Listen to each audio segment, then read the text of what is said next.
Bon, monsieur le maire, on est où là?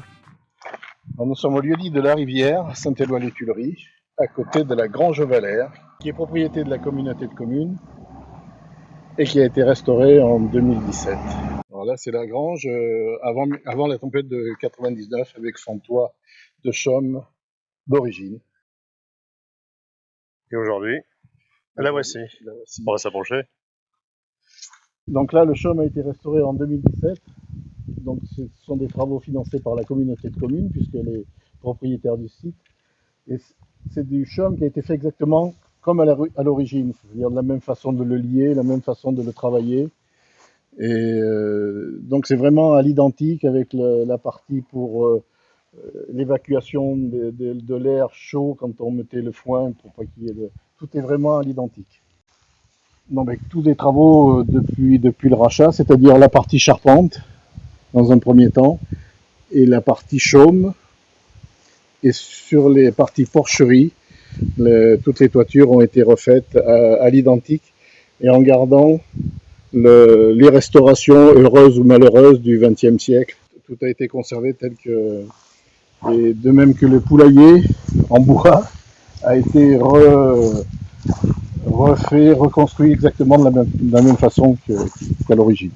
Donc là, nous sommes à l'intérieur. On voit des gerbes de sel qui sont restées pour la démonstration, pour montrer aux gens ce qu'on avait. Et la charpente est surtout caractéristique. Ce sont les deux grands montants en bois qui sont de chaque côté de la grange et qui sont légèrement inclinés. Et c'est vraiment la structure. C'est la charpente qui porte tout le poids. Les murs ne sont absolument pas porteurs. Alors les granges Valère, on y trouvait tout. On y trouvait le bétail à cornes, les vaches. Dans les parties les plus basses, tout ce qui était petits animaux, moutons, veaux. Le cheval avait sa place. Et le stockage des foins et des récoltes.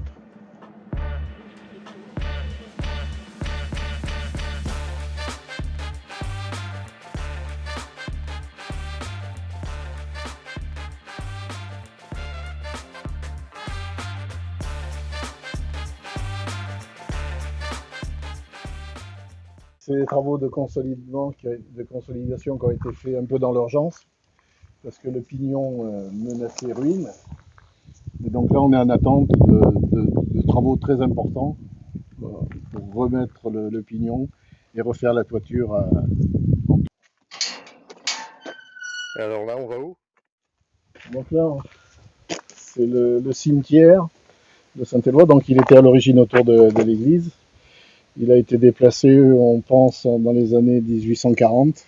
Et on trouve surtout les tombes des anciens maires et notables de Ségur. Donc c'est la famille de la Varaille. D'autres choses qu'on peut voir également sur la commune? Non, le puits sur la place qui est une bonne source, ouais. Qui guérissait de la source Saint-Laurent, qui guérissait des maux de dents. Et l'église? Et l'église. On va la voir.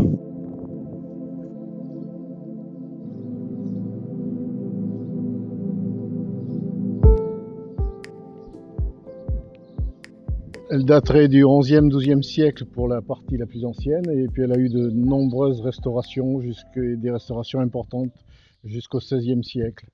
Du 16e siècle, il en reste en particulier le clocher et sa cloche qui est classée au monument historique. Elle est datée de 1532. Et sa marraine est Catherine de Solagnac.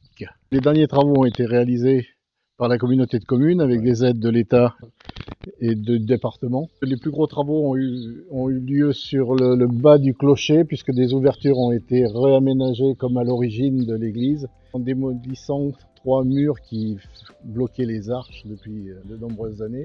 Et tout le clocher a été restauré, toute la charpente, une partie de la charpente et la toiture a été restaurée avec de la tuile du pays. Donc lors de ces travaux, des fouilles ont été réalisées autour du clocher. Il a été trouvé de nombreuses sépultures, comme c'est souvent le cas autour des églises à la campagne.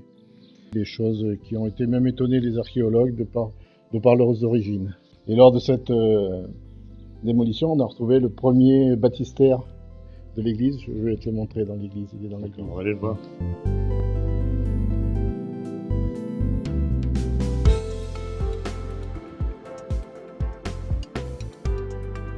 Donc Donc sinon, une conception assez simple. Son originalité, c'est le clocher qui est posé à côté de la nef.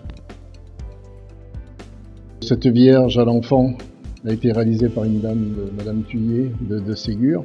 Et elle a été réalisée à la façon de toutes les Vierges en émaux qu'on trouvait en Limousin à la fin du Moyen-Âge. Les vitraux ont été réalisés en 2017 par les ateliers du vitrail à Limoges. Et l'artiste, c'est Damien de Roubaix. Le thème de ce vitrail, c'est la parole de Jésus, du Christ. Donc là, c'est le calvaire, donc avec tous les outils, les dés des légionnaires qui ont joué au pied de la croix, les lances, tout est et le fameux soleil, l'éclipse. Et donc là, c'est une danse macabre habituelle au Moyen-Âge dans les lieux religieux.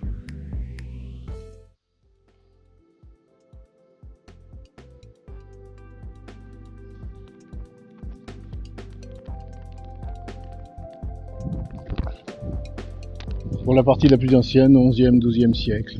Que les marches d'accès à l'église, ce sont des anciennes pierres tombales qui ont été sans doute récupérées dans le cimetière qui était autour de l'église. Et sinon, des activités que vous nous conseillez cet été chez vous? Il a été organisé un petit parcours pour la découverte de Saint-Éloi qui part de l'église jusqu'à la Grange Valère en faisant la découverte de vieilles photos anciennes et une partie des photos plus récentes d'un jeune habitant de Saint-Éloi. À découvrir durant tout cet été? À découvrir tout l'été. Ouais, avec l'Office de tourisme. Avec l'Office de tourisme qui a œuvré pour réaliser tous ces petits panneaux. Merci Monsieur le maire pour cette belle visite. Je vous en prie. À bientôt. Merci. À bientôt.